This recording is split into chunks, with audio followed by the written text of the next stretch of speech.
கண்டிப்பா பிபிகேஸ் ஒரு 4 to 5 crores அவங்க அவர் எடுத்துருவாங்கன்ற மாதிரி தான் தோணுது. ஏன்னா அவரோட ஃபார்ம் வந்து கடைசி 2-3 சீசனா சரியில்லை.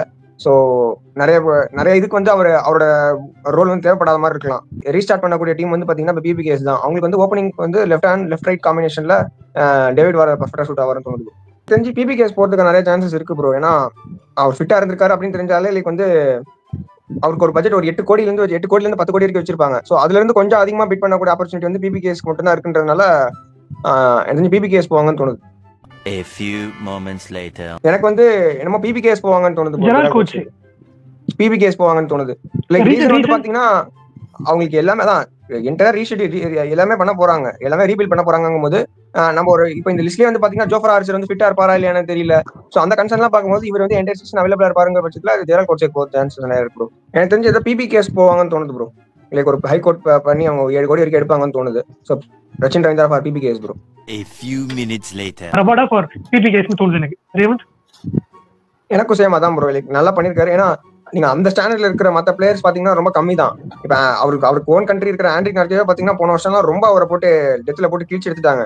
சோ எனக்கு தெரிஞ்சு வந்து அதுக்கு ரீப்ளேஸ்மெண்ட் நீங்க பாக்குறதுக்கு பேசாம அவரே எடுத்துடலாம் தான் தோணுது. 6.5 hours later. எனக்கு தெரிஞ்சு அசரங்கா ஃபார் பிபிகேஸ்னு தோணுது ப்ரோ. ஏன்னா அவங்க ஃபாரின் ஸ்லாட்டுக்கும் ஒரு இதுவா இருப்பாரு. அவங்க இதுல வந்து ஒரு மேட்ச் வினிங் ஸ்பின்னரா கூட அவருக்கு ஒரு சான்சஸ் நிறைய இருக்கு. பேட்டிங்லயும் ஒரு 20-30 கான்ட்ரிபியூட் பண்ணுவாரு. சோ எனக்கு தெரிஞ்சு வந்து Hasaranga for PBKS bro. 3 days later. எனக்கு தெரிஞ்சு கிங்ஸ் லெவன் பஞ்சாப்னு தோணுது bro. Because of purse value. மறுபடியும் அதான் சொல்றேன். லைக் ஃபர்ஸ்டே வந்துட்டாங்கன்னா அவங்க வந்து ஒரு மேக்ஸிமம் ஒரு 15 கோடி அவருக்கு எடுத்து வச்சிருவாங்கன்னு எனக்கு தோணுது. பஞ்சாப் தான், பிபிகேஎஸ் தான். Will go all out. கண்டிப்பா ப்ரோ. கேப்டன்ஷிப் பிளஸ் வந்து லாங் டைம் அவர் தான் ஒரு அசெட்டா பார்ப்பாங்க. எனக்கு தெரிஞ்சு வந்து கண்டிப்பா ஒரு பிக் அமௌண்ட்டுக்கு அவர் போவார் ப்ரோ. கிங்ஸ் லெவன் பஞ்சாப் போவாருன்னு தோணுது ப்ரோ.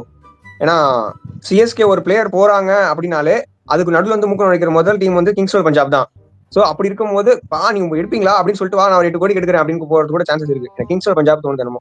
3 weeks later. எனக்கு தெரிஞ்சு ஏதோ பிபிகேஸ் போவாருன்னு தோணுது. ஏன்னா உங்களுக்கு அந்த ஒரு பிரைஸ் மறுபடியும் பிரைஸ் வேல்யூன்னு சொல்றேன் நினைக்காதீங்க. லைக் 1-2 கோடியில வந்து ஒரு சில இது வந்து கொஞ்சம் அதிகமா போவாங்கன்னு தோணுது. அவர் 6 கோடி வரைக்கும் மற்ற டீம் வச்சிருந்தாங்கன்னா இவங்க 8 கோடி போலாம். சோ அந்த 2 கோடி தான் வந்து பஞ்சாப் போறதுக்கான வாய்ப்பு அதிகமா இருக்குன்னு தோணுது. Many months later. எனக்கு தெரிஞ்சு வந்து என்னோட பாயிண்ட் ஆஃப் வியூல பஞ்சாப் ஆர்டிஎம் பண்றதுக்கு சான்சஸ் இருக்கு ப்ரோ. நம்ம வெளியே நம்ம சோஷியல் மீடியால வச்சு நம்ம எதுவும் சொல்ல முடியாது. ஒரு எனக்கு தெரிஞ்சு ஆர்டிஎம் பண்றதுக்கு நிறைய சான்சஸ் இருக்கு. இல்ல ப்ரோ, எனக்கு தெரிஞ்ச ஸ்லோ பிச்சஸ்லாம் எஃபெக்டிவா இருப்பாரு. சோ அதனால பஞ்சாபே ஆர்டிஎம் போட்டுருவாங்கன்னு தோணுது bro. 2000 years later. Kings Punjab bro. ஏன்னா கண்டிப்பா வந்து அவங்க வந்து பஞ்சாப் கிங்ஸ் சார் ஏதோ ஒன்று கிங்ஸ் பஞ்சாப் கிங்ஸ் எல்லாம் ஒன்று தானே. இது எனக்கு தெரிஞ்சு வந்து எல்லாமே ரொம்ப ஹார்டா போவாங்க. நிறைய ஒரு 6-7 பிரான்ச்சைசிக்கு மேல அவங்க போட்டி போடுவாங்க. அந்த ஒரு இந்த மார்ஜின் போகும்போது அவங்க இறங்கிடுவாங்க. எனக்கு தெரிஞ்சு பஞ்சாப் கிங்ஸ் தான் போறாருன்னு தோணுது ப்ரோ. 3:28 AM. ரிக்கி பாயிண்டிங் அந்த இடத்துல இருக்கும்போது அவர் அன்சோல்டுன்ற வார்த்தைக்கு இடமே இல்லை. ஸோ அதனால கண்டிப்பா பிபிகேஸ் எடுத்துருவாங்க. Nathan Ellis for PBKS bro. எனக்கு தெரிஞ்சு நல்ல சான்ஸ் இருக்கு. 1 eternity later. Definitely for PBKS bro. ஏன்னா அவங்க ஸ்பின்னுக்கு வந்து நல்ல ஒரு சூட்டா இருப்பாருன்னு தோணுது. பிபிகேஎஸ் தான்.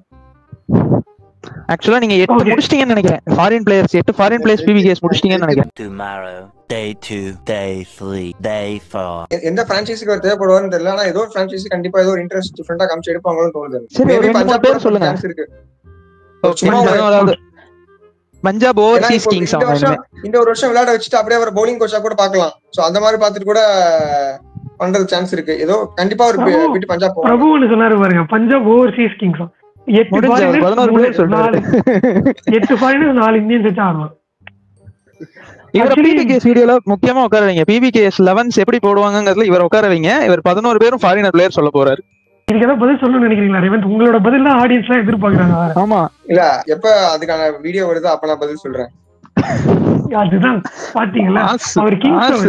எவ்வளவு தரணும்? 250ங்க. நான் 250, இவர் 250, அவர் 250, இவர் 250, மொத்தமா சேர்ந்து 10 ரூபாய் தரணுமா? ஐயோ அப்படி இல்லைங்க.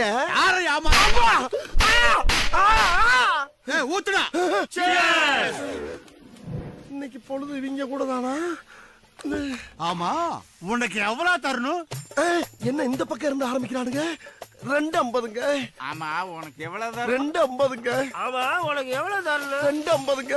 ஆமா உனக்கு எவ்வளவு தரணும்? 250. அப்படின்னா மொத 10 இப்ப 10 ஆக மொத்தம் 20 ரூபாய் தரணுமா நாங்க? ஐயோ சத்தியமா அப்படி சொல்லலங்க. அம்மா உம்மா மறுபடியும் சிஎஸ்ஆ